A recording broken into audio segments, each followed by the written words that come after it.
Okay, team, we're going to go ahead and get started here. Um, Thank you for being here. This is the Planning for Your Next Research Project, and it's a continuation of the Research Productivity Workshop that I've had. So, up to this point, we've done the leadership, today's planning, and then the next session will be on project management.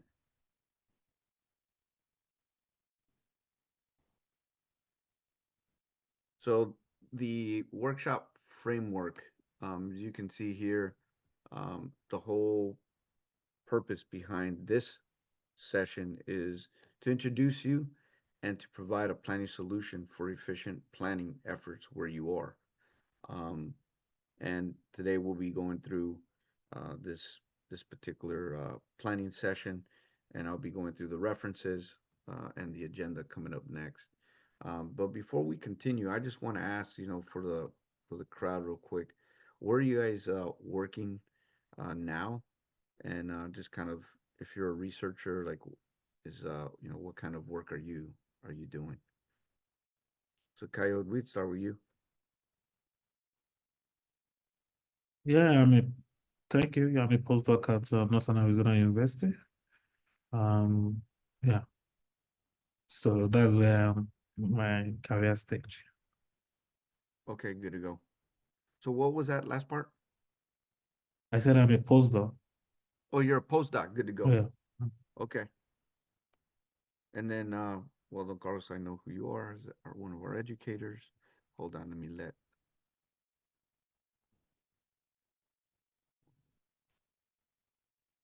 somebody else is coming in. Habib Board, how you doing? I was just asking, a little bit of your background and, what is your focus of, your line of work that you do.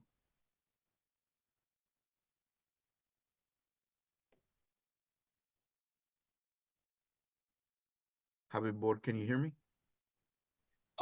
Hey, yeah, I can hear you now. So I Oh, was okay. actually having some issues with the communication, and I No was just worries. trying to fix the audio. So I'm sorry. So could you please repeat what you just said? Yes, sir. No, no worries at all. I was just seeing, what's your background, maybe your focus of your research, if that's what you're doing, Yeah, anything like that. sure.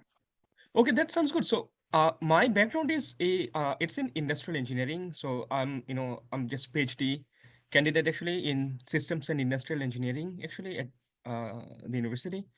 And also, primarily, my research focuses on data analytics and usage of machine learning, some sort of like AI tools. And if you think about the application area, so primarily I work on manufacturing security.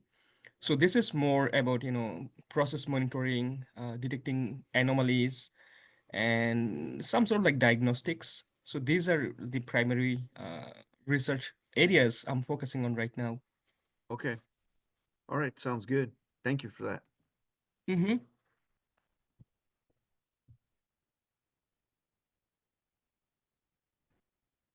Okay, we're gonna continue on here. So here's the agenda. So we're gonna go over some references. I'm gonna go over really quickly just an overview on the creation of a culture of success. That was the leadership plug for this particular session. We're gonna do the review of the planning definition, a planning philosophy. We're gonna get into a deeper dive of the planning process, and then key takeaways, and then questions at the end. So here are some of the references. I did pull some of the Project Management Institute references. I do have a project management professional certification, and so these are very good guides to use as references when you're going through planning and also your project management journey. Then Sun Tzu, The Art of War. I am a retired Marine, so I spent 28 years of service, and of course, I can't get away from some of this doctrine and some of the stuff that I learned throughout those years about how to plan operations. But it definitely is a lot of these lessons learned are extremely applicable here in the civilian sector and obviously here in academia. So, creating a culture of success. This would be a quick review my first session. And so, you could see this picture here, which is Denali reflecting off of Wonder Lake. And I liken this to leadership positions. A lot of times from afar, a leadership position may look beautiful just like this. But if I were to say we're going to go ahead and try to ascend to the top of Denali, there's a lot of challenges along the way. And first is preparation of yourself and making sure you have the right gear, making sure that you're properly trained, physically, mentally, and then maybe have guides, having a solid plan to get up there. And the same thing when it comes to a leadership position, and those responsibilities come with challenges. And in the workplace, you're going to have conflict management. You're going to have biases that is coming from you and from your direct reports. And then that professional insecurity, where a lot of times you maybe get put in a position you may not be very comfortable executing those duties. So, therefore, professional insecurity is a real challenge. And again, this doesn't apply just to you as a leader, it does apply to your direct reports as well. And it's just something as a leader to be watchful for.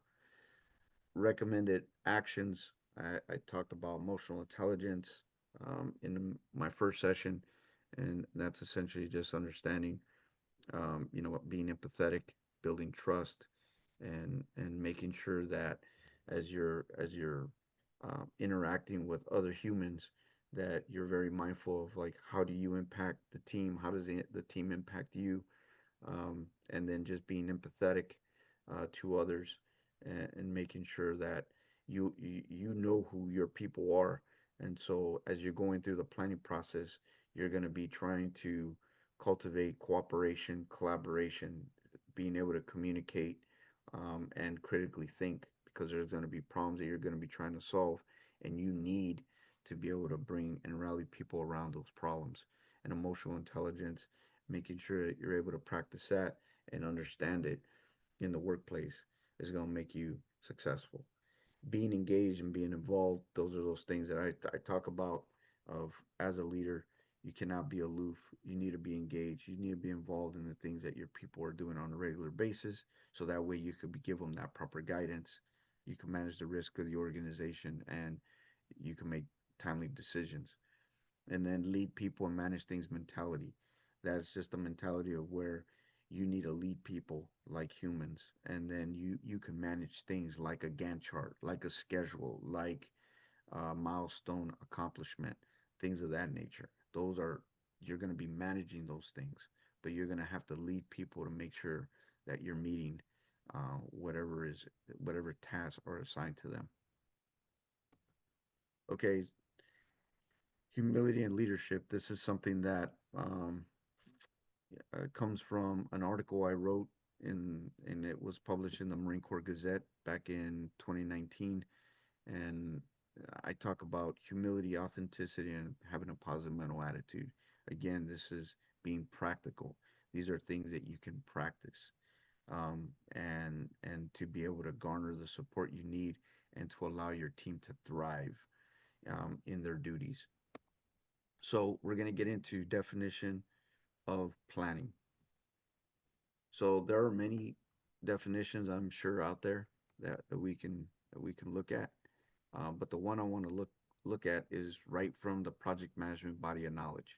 And it says planning are those processes required to establish the scope of the project, refine the objectives, and define the course of action required to attain the objectives that the project was undertaken to achieve. I look at this as understanding before doing. So the theme that you're going to hear me say throughout this planning session are things like we have to understand the problem we're trying to solve before we can properly develop a solution. And that to me is a huge lesson learned on a lot of projects that I've experienced in my past. Why planning is important. So the Marine Corps says that planning is a preparation process. And I do believe that wholeheartedly, just because as you're going through the planning process, you're understanding the problem you're trying to solve, and that time that you're putting against it, you are preparing yourself and those around you to be able to achieve the common goal that you're going to be going after. And planning is that by which harm is avoided and advantage gained. So this is right from Sun Tzu, where he says where he says this in his book. Um, and so I really believe in this as well. Harm is avoided. So that is maybe it's a budget issue. Maybe and before it becomes a budget issue, you've done the proper planning to avoid any issues down the road, like having to lay people off or whatever the case may be. Or maybe you have to cut resources that are extremely critical to your project. It could be personnel as well. Maybe a subject matter expert. Maybe it's a consultant that you really need, but you're not going to be able to do that. Um, so this allows you to be ahead of those kind of issues. And this is my own words here is poor planning is often cited as a cause of unsuccessful or failed projects. And I think we could all agree on that. So planning process deep dive. So this is where we're going to get into a, not the, but a planning process that you can use. I've I also have been part of other talks, and I've asked the crowd before. It's like, hey, what planning process do you use? And I'm gonna ask you all, like, what planning process have you used in say other projects you've worked on it, say recently or maybe in recent past. So Coyote, I'll ask you first. Yeah, one thing I do, to plan is, to write out some specific, goals I want to achieve. And then I put it in a spreadsheet and try to fix some deadlines, on when to achieve them. So most time I use spreadsheet to do that, okay. By the end of March, this is what I want to do. Okay. I want to get done. Yeah. Okay, good. How about Bor? What about you, So actually, sir? this is something where I really struggle. So for me, I think most of the planning is done actually on an ad hoc basis, and that's why I suffer a lot. But sometimes when it's more organized, I also try to use some project management tool. So for Okay. example, we use something called like Basecamp, where you can create some sort of like triage, and then you can assign different states for the project. So for example, I mean, triage is more like it's similar to the emergency departments in hospitals. You just put down all the ideas and different things, and then actually it's all about just organizing. I mean, what should be what should take the priority and whatnot. And also, the other thing is, as Coyote also mentioned, I think it's also about like some sort of like pseudo deadlines or like soft deadlines, even just to kind of to get the process going. But this is something where I really struggle. I mean, as I mentioned, in many cases, it just becomes like on an ad hoc basis. Okay, good. Okay. How about this is that's good feedback from both of you. Thank you. Thanks. So the kind of the common theme that I heard both of you say is it's organization, right? Mm-hmm. Making sure you have deadlines that you're assigning to different tasks, and and I also heard establishing priorities. So Mm-hmm. that's all great. So we're gonna get into the deep dive. So when do we plan, right? And here's the project life cycle up top. You start the project, you start organizing, preparing, you carry out the work, right? And then you close out the project.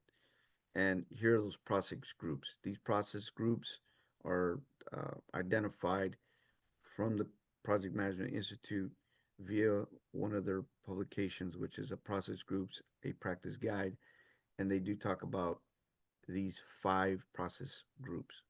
And the second one there is planning processes. And that's why I ask, because a lot of times you see these things and uh, but it's like, well, initiating processes, what does that entail, right? Planning processes, what does that actually entail?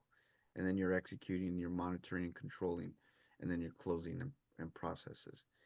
So for like monitoring, controlling, you know, from execution onward, that is all about project management. And so one of the key things that I want to delineate here is that planning and project management are distinct activities. Here is a planning process. So when we first are told, hey, you need to work on fill in the blank, and whatever, however that applies to you and the work that in the line of work that you're in, the first step should be gathering as much information and your whole goal is to understand the problem. Like, what is the problem? What are you trying to solve? And gathering this information in a very deliberate fashion. Next step would be to develop the solution. And a lot of times when you do planning, it should start off with a concept, like overarching concept. And then you're going to make it more functional, where maybe it's more, you're assigning it some logistical uh, pieces, where maybe you're looking at it through the lens of like, what subject matter experts do we need? Maybe it's resources, maybe it's infrastructure, whatever that may be, and then it'll continue as you continue to develop that solution to details. So some of you like um, let me see. How about board? I think you said, talking about deadlines and Right. planning. Mm-hmm. So that is with that detail level planning. So at the end of the day, you have that concept that gets a little bit more functional, and then you Mm-hmm. get down to the details where now you have a very robust solution that you're able to now put into execution. So once you would have that, then you would go through like an evaluation, right? Just to make sure, like, did you really dot your I's, cross your T's along the way?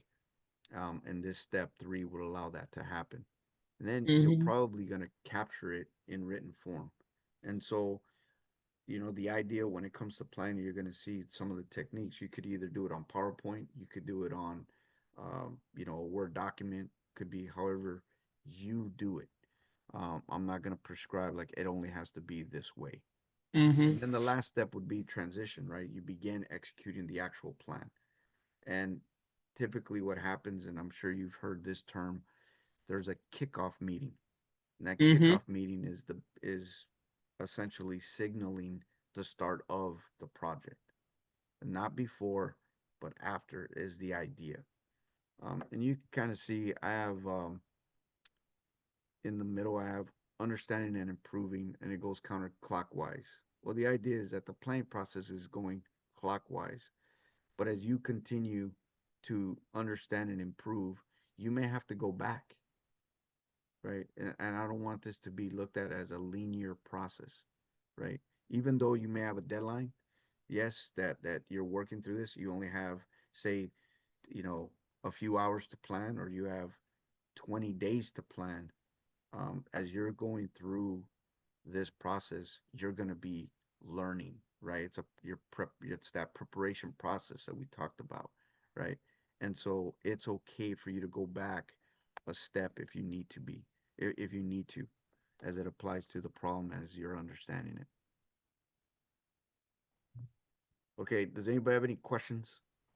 And now we're going to get into the deep dive. So my question is more like, let's say if this is, sort of like experimental research.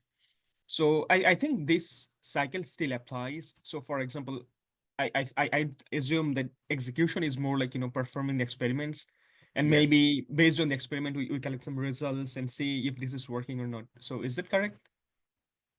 Yes. So what happens is those what you just talked about in your Mm-hmm. solution development, you would be like, Right. we're gonna be executing this research and etc. Okay. But you're not gonna actually start doing the research or the executing the stuff in the laboratory until Mm-hmm. until after the kickoff. I mean, is the idea, because what you want is the team to come around the entire plan to say, "Yep, this is what we want to do.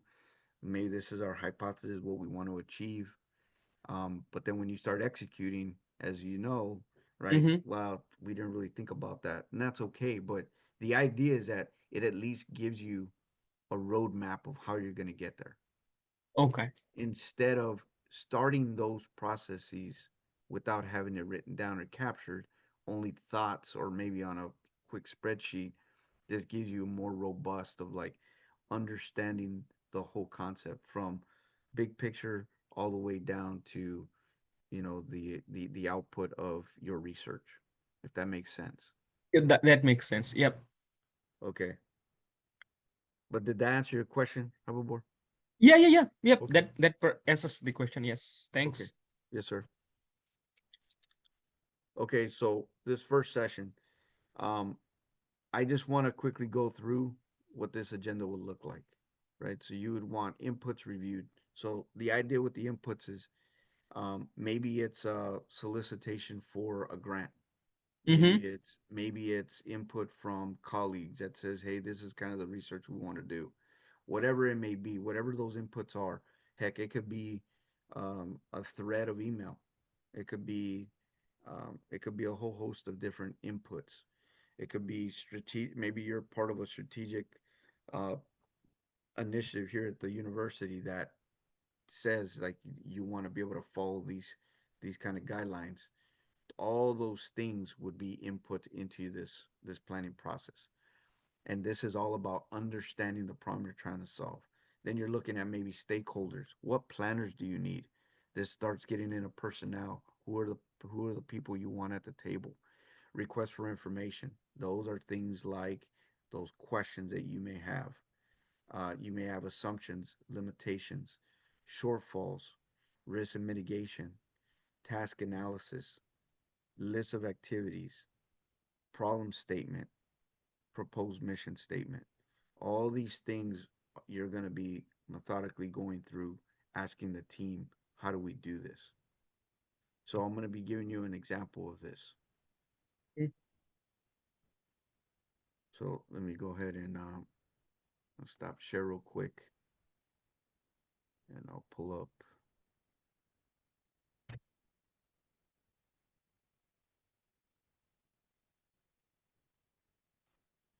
So here's the framing session. So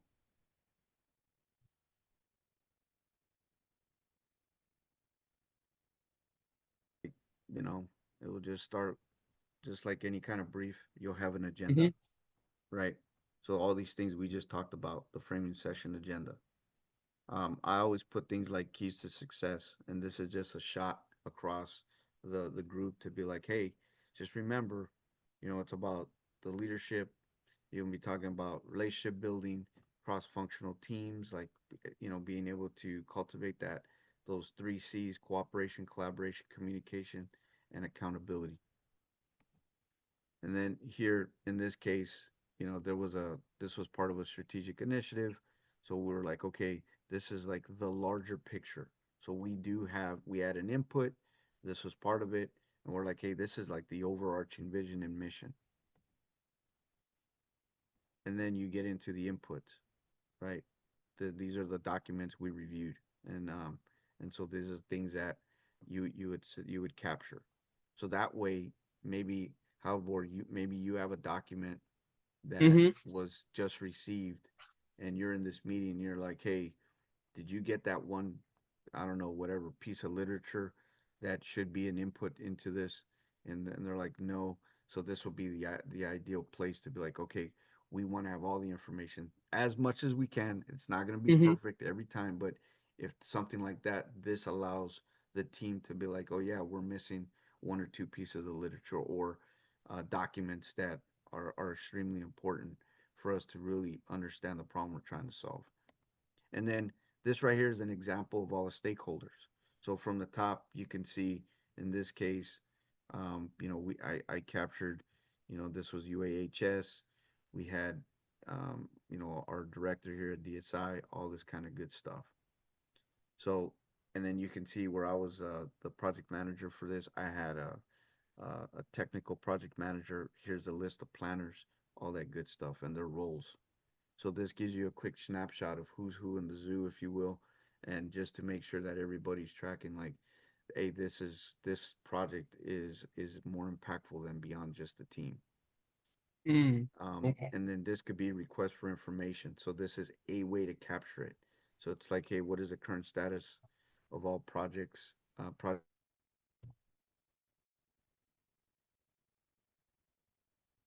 response, the responder, and then the actual response that I received. So this is just an example of like how you would track this.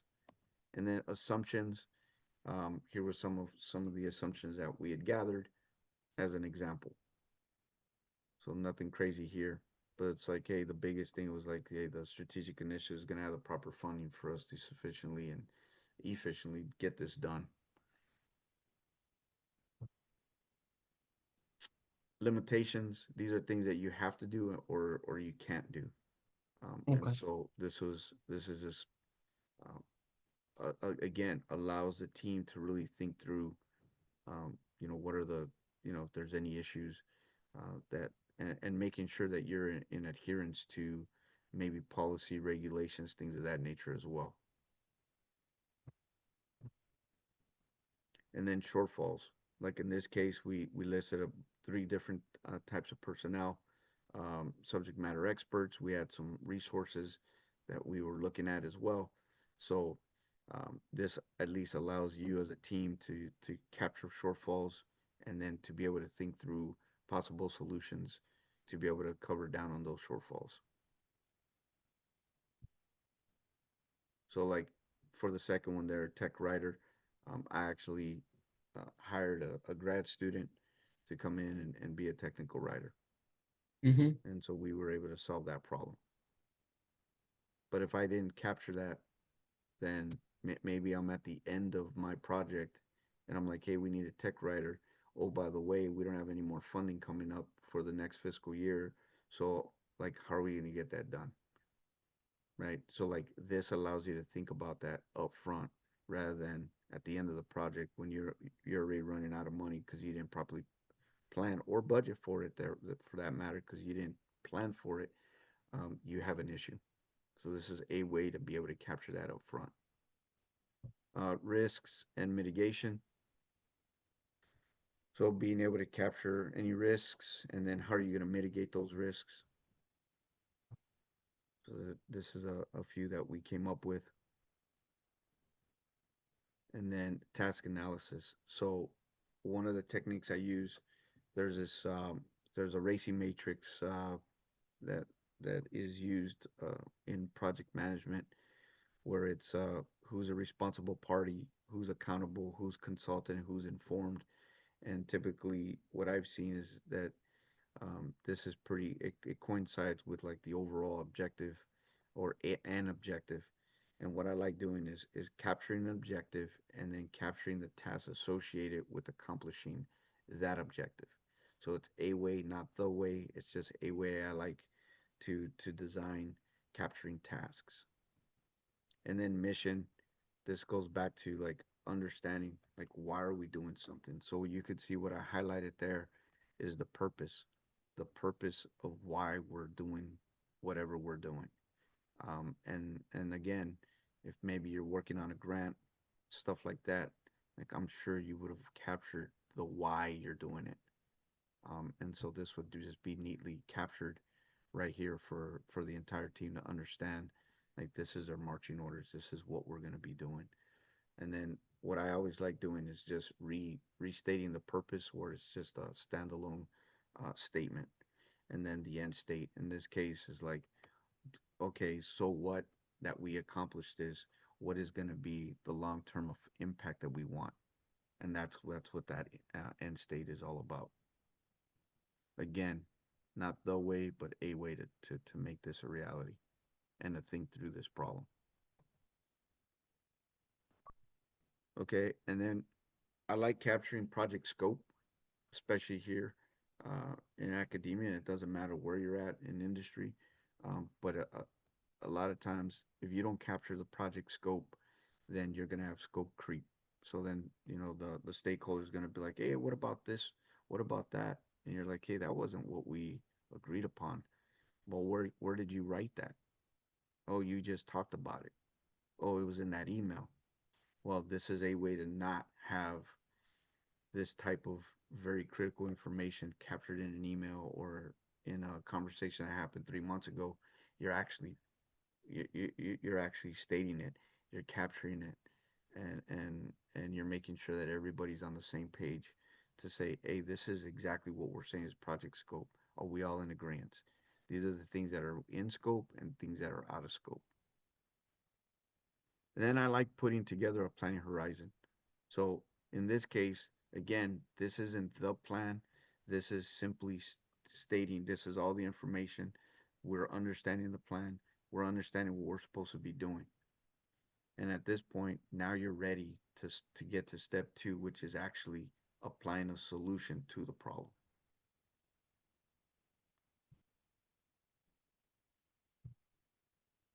Okay, does anybody have any questions about that? So I have one question. So I mean, this is great. I mean, the example that you showed, and Okay. also, I mean, I feel like this. I mean, just what you just showed. I mean, deciding on the tasks, the planning horizon, and all that. This will also require multiple iterations and multiple discussions between the team. So what should be the starting point? So for example, let's say we are kind of planning. We're just starting from scratch. So is it more through collaborative discussions that, hey, let's start with this like empty template and then start filling things up? What should be the approach? I mean, this looks great when you kind of present this, in a nice manner. But then how do we come up with such an elaborate, list of items actually in the first place? Okay, I have more. So great. So the technique I use is I call it priming the pump. Mm-hmm. So what I do is I take this template and you saw that like I had inputs, right? Right. So what I would do if I'm leading the project, Mm-hmm. what I would do is I would maybe assemble a small team, and then what I would do is we would just start filling out what we can with the information that we have. Okay. Because what you don't want is for me to show up and all of us, like right now, if we were all a team, Yeah. right? And we came into the room and I said, "All right, this is all blank. We're just gonna." Right. That's to me, I see it stifles. Actually, it's like a demotivator because Mm-hmm. it's like, okay, wow, we got to start from scratch. So priming the pump because you're never gonna, and I say never. I don't think I've ever experienced where I had to start from total absolute ground level zero, have nothing Okay. to reference because the initiation, right, of a project, you're being told that you need to do something, or maybe Mm-hmm. you as a principal investigator, you have done a lot of research of saying, hey, this is what I want to do. So there is input. There is a lot of this information that you can already start populating inside these documents. And then, Mm. so then you populate as much as you possibly can. So that way, when you come in with the rest of the team, you've primed the pump. It's like, hey, Right. this is what I have right now up to this point for this. Do we need to refine this? How does that look? You're like, oh, well, that's great. Okay, we're moving on next thing. Like the stuff that you're going to really be collaborating on when it comes to this stuff are like the questions, like the RFIs, the request for information, the risk and mitigation. Maybe and you got to remember, you're going to have a cross-functional team most likely. Everybody's going to be a different expert. So you need to understand like what are the risks they're thinking about that is a Mm. blind spot to you. You're not looking at it through the lens of, say, cybersecurity, and Mm-hmm. the person that's sitting next to you is cybersecurity. That's his title or her title. So Right. that's the power, or that's like the power, I guess, of collaborating and cooperating.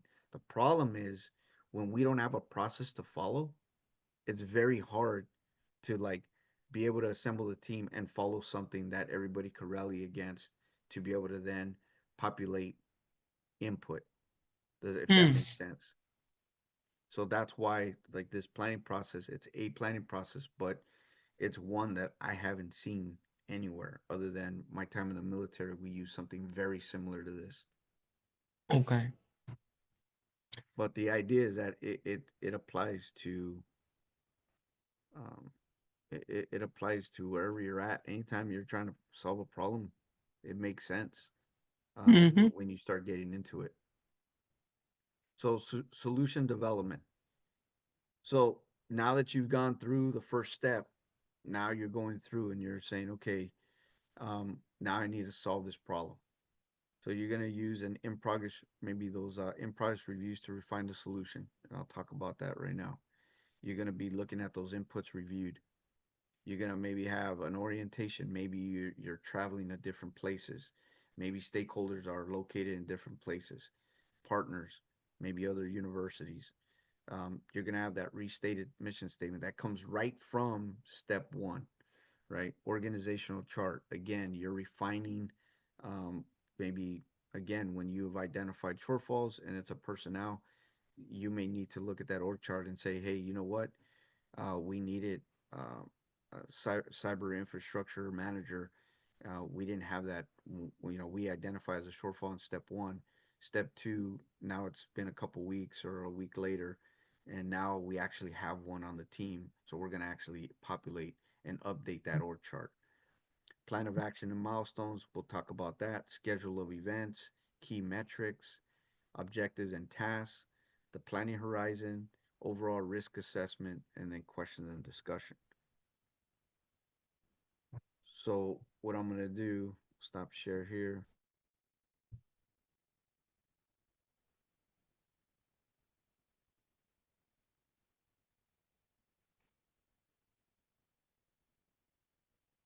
I'll show you an example of a solution brief. So starts off agenda, just like we talked about, and then these are the inputs. So this was one of the projects I worked, and so and you can see here there was links to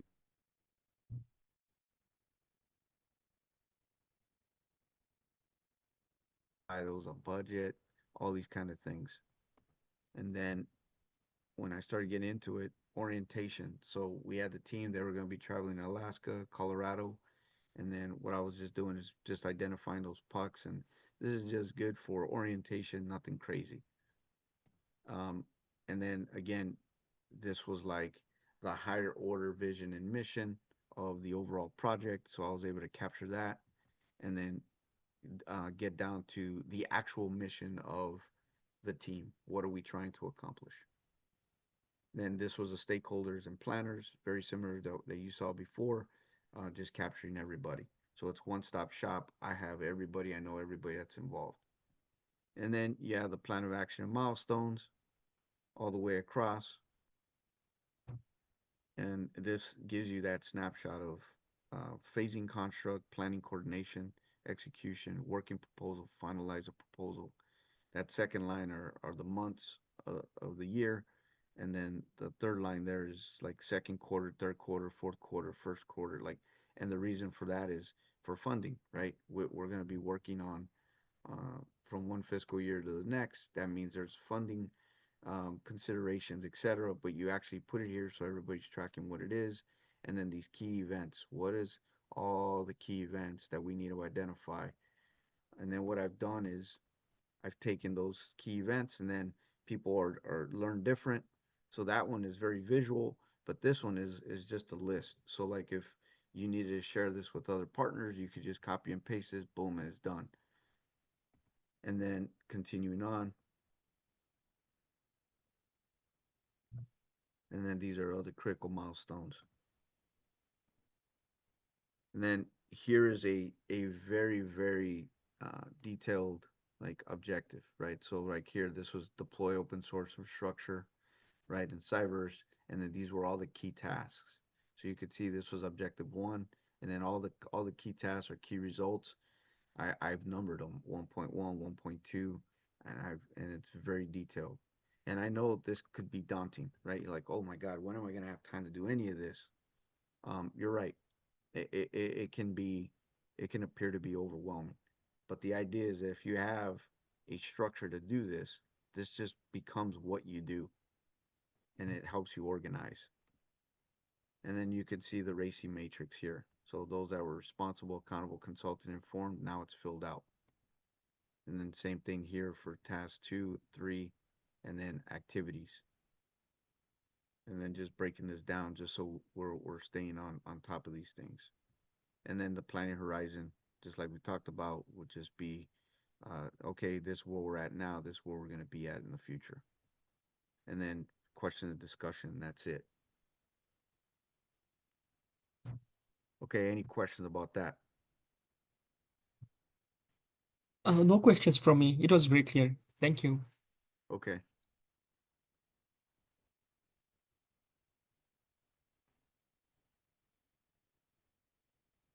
So now that you've gone through that, you're going to want to evaluate it, right? So now you think you have this great plan, which is great. You've gone through it. Everybody has like, oh, hey, this is really good. You're going to want to then answer these questions, right? So is it feasible, acceptable, complete, or suitable? And being feasible, does the solution accomplish the mission within the available time and resources? Is it acceptable? You know, is the solution delivering acceptable ROI, which is proportional worth the cost and time and resources to accomplish the mission? Is it complete? And just making sure that all tasks are identified and that risks and the mitigation to those risks are identified. And then is it suitable as well? Bottom line is, does the solution achieve the overall mission? And is it aligned to maybe the principal investigator's guidance? Maybe it's your directors. Maybe it's within the grant proposal that says you need to align with these things, and just making sure that the solution is going to meet that. But this is a time to stop. You have your solution. Really think about these things before you move on.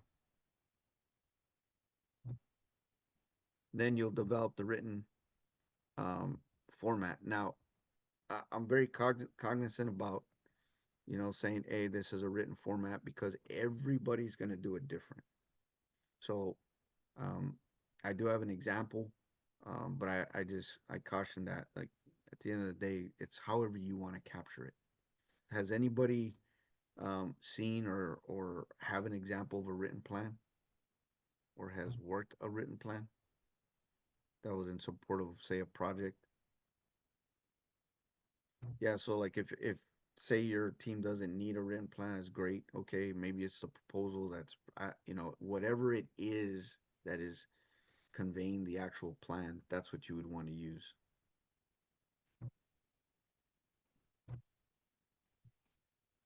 So let me show you what I have.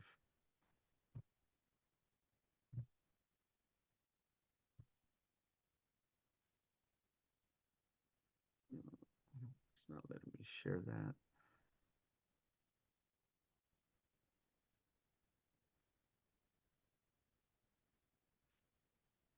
Just give me a second.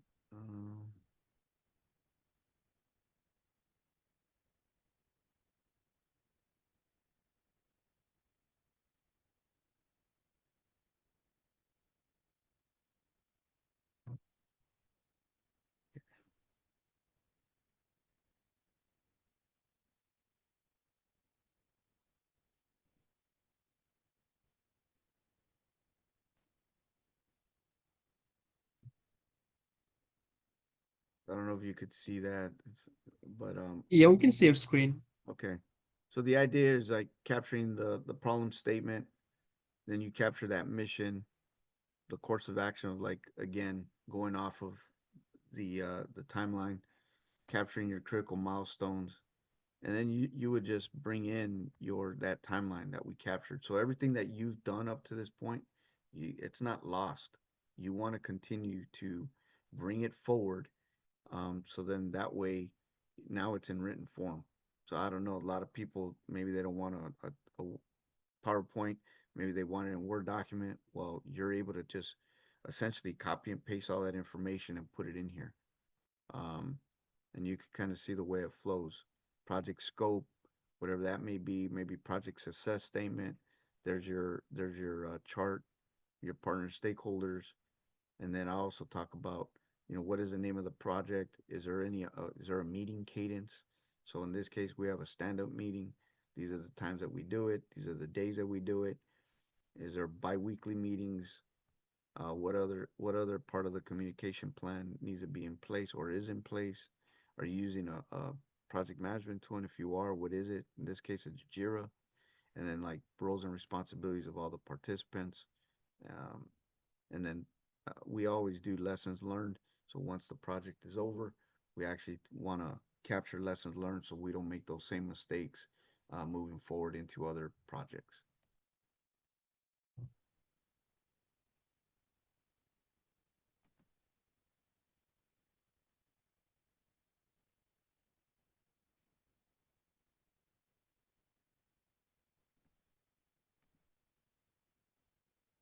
So then we get into transition, then the kickoff meeting. And most effective way to do this is bringing in all the stakeholders, the project team, maybe the project management team, right? That's the leadership, and then you could use like the solution development brief that we just talked about. Maybe it's the written plan. However it is, however you want to do that, then you can make that a reality.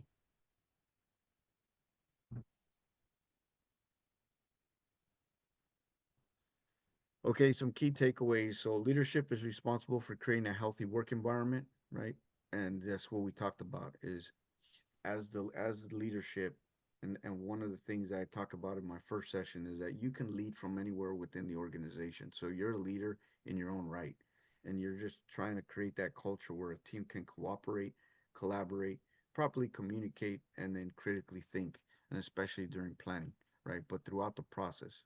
Um, and leadership and team members must take ownership of their contributions. So you can't expect to come to these to say a planning session and not contribute and then be upset when the plan isn't going your way. It's like, well, be part of the planning process. That's the whole deal. But in order for this to be a reality, leadership needs to create that environment where people are willing to come there and critically think and participate.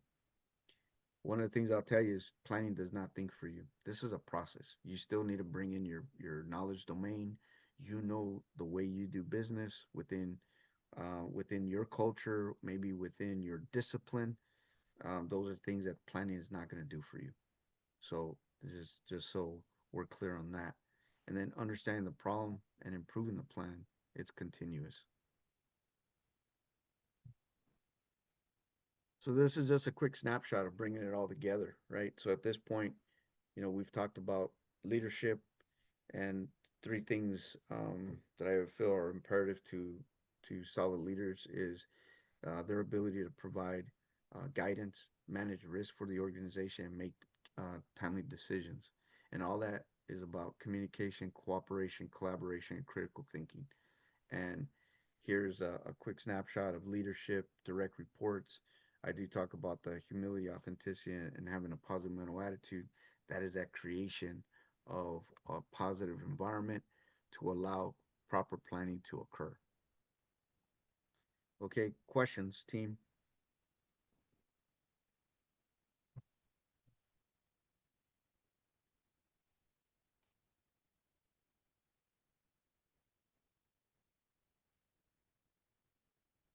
I'll go around the horn. I mean, if that's okay. Like, Coyote, do you have any feedback? Is this something that could be helpful? I think the presentation is great. So yeah, I think I'm cool without the presentation. Yeah.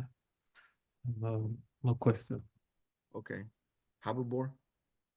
So I think I have like it's like a feedback or, something that I want to adopt. So that is more like earlier you mentioned about, coming to the meeting actually with some like draft plans and something like that. So instead of, just going to the meeting and say, hey, let's start from scratch. So I think because that used to be my mindset. I mean, I used to go there and then let's, do the brainstorming and everything. And truly it feels overwhelming because you don't know actually where to start from. And because there is nothing, on the table. So it feels like, I mean, it also kind of creates sort of this sense of pressure. And I think it's counterproductive.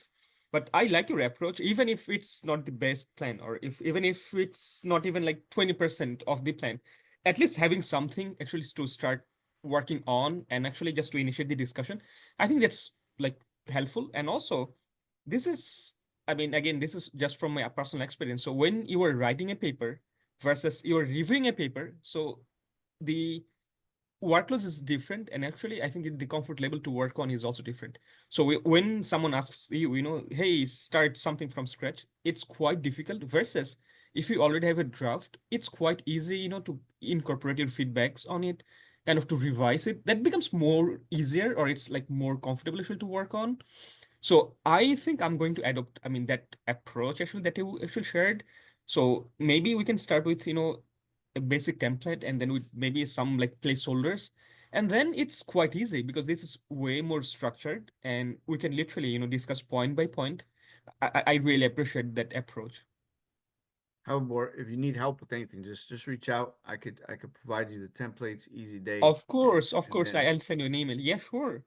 and And thank you so much for organizing this. And actually, I mean, the template and even, I mean, let's say even the planning horizon, I really like, the approach because even, I mean, the the cross marks actually that tells you, oh, we accomplished something. I think this is sort of like a motivation even, or like some rewarding system even. So that is great. I mean, the idea is really awesome. okay, I'm bored. Well, thank you. We lost you there for Yeah. a second there at the end, Okay. but we got you now.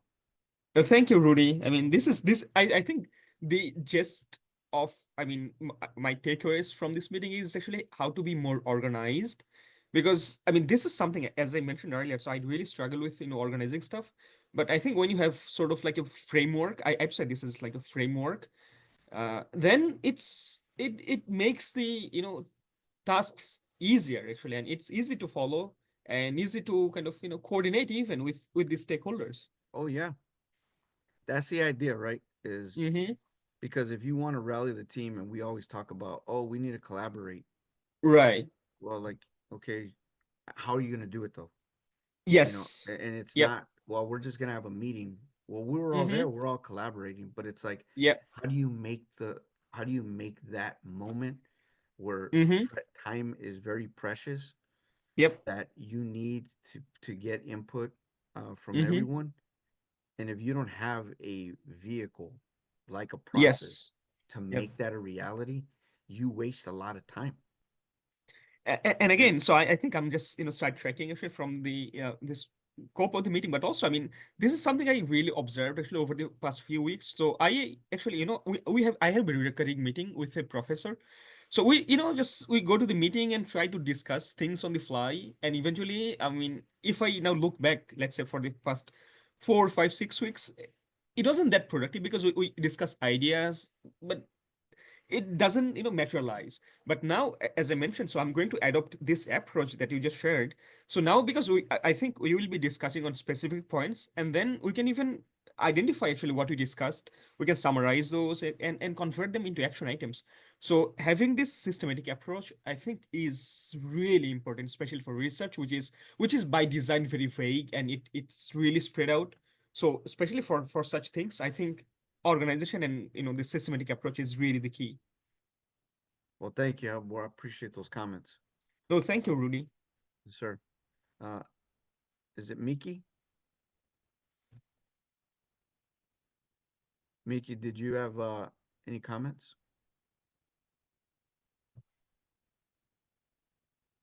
Okay. Don Carlos, do you have anything? I'm fine. Good. Okay, thank you. Congrats. Okay. Hey team, we're gonna go ahead and end the session. I just want to thank everybody for showing up today, and I really appreciate the participation and engagement. Thank you.